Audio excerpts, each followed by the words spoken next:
ကိုယ့်ရဲ့ TikTok account ဟောင်းဘယ်လိုပြန်ဝင်ရမလဲဘယ်လိုပြန်ယူရမလဲလို့ comment box တွေမှာမေးနေတိုင်းများလို့ကျွန်တော်ဒီနေ့ဘယ်လိုပြန်ဝင်ရမလဲပြီးတော့ဘာတွေလိုအပ်လဲဆိုတာကိုကျွန်တော်ပြောပြပေးပါမယ်ပထမဦးဆုံးအနေနဲ့ username နဲ့ password ကိုမှတ်မိဖို့လိုအပ်ပါတယ် username နဲ့ password ကိုမမှတ်မိဘူးဆိုရင်တော့မှကိုဖွင့်ခဲ့တဲ့ဖုန်းနံပါတ်ကိုမှတ်မိဖို့လိုအပ်ပါတယ်အကယ်ကိုကဖုန်းနံပါတ်နဲ့မဖွင့်ခဲ့ဘူး Gmail နဲ့ဖွင့်ခဲ့တယ်ဆိုရင် Gmail ကိုမှတ်မိဖို့လိုအပ်ပါတယ်အကယ်ကိုက Facebook နဲ့ချိတ်ခဲ့တယ်ဆိုရင်လည်းကိုယ့်ရဲ့ Facebook account ကိုမှတ်မိဖို့လိုအပ်ပါတယ်အဲ့ဒီချက်တွေတွေကမှကိုကတစ်ချက်မှမမှတ်မိဘူးဆိုရင်တော့ account ပြန်ရဖို့ကမဖြစ်နိုင်တော့ပါဘူး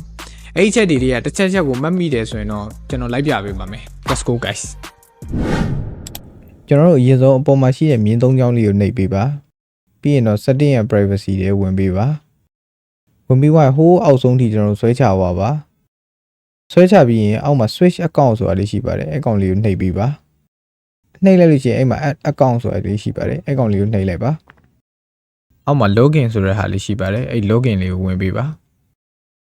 Gmail နဲ့ဖွင့်ထားတဲ့လူကတော့အောက်မှာရှိတဲ့ continue with Google ကိုနှိပ်ပေးပါ Facebook နဲ့ဖွင့်ထားတဲ့လူကတော့ continue with Facebook ကိုနှိပ်ပေးပါဒါမှမဟုတ်ဖုန်းနံပါတ်ဒါမှမဟုတ် username နဲ့ဝင်မယ်ဆိုတော့အပေါ်ထဲမှာရှိတဲ့ bar လေးကိုနှိပ်ပေးပါ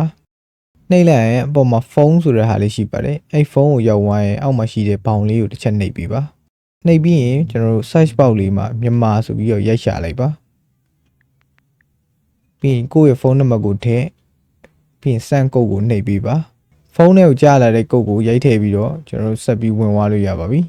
username ဒါမှမဟုတ် Gmail နဲ့ဝင်မဲ့သူကတော့ဒီဘက်တစ်ချက်ကိုနှိပ်ပေးပါပြီးရင်အပေါ်မှာ username ဒါမှမဟုတ် Gmail ကိုရိုက်ထည့်လိုက်ပါပြီးရင် password ရိုက် login နှိပ်ပြီးဝင်လို့ရပါပြီကဲဒီလောက်ဆိုရင်တော့ဘယ်လိုပြန်ဝင်ရမလဲဆိုတာသိလောက်ပြီလို့ထင်ပါတယ်ကျွန်တော်တို့ Artemis ပါမရှင်းတာလေးရှိရင် comment box မှာမေးထားလို့ရပါတယ်ဒီနေ့ဗီဒီယိုလေးကတော့ဒီလောက်ပါပဲနောက်ဗီဒီယိုတွေမှာဆက်တွေ့တာပေါ့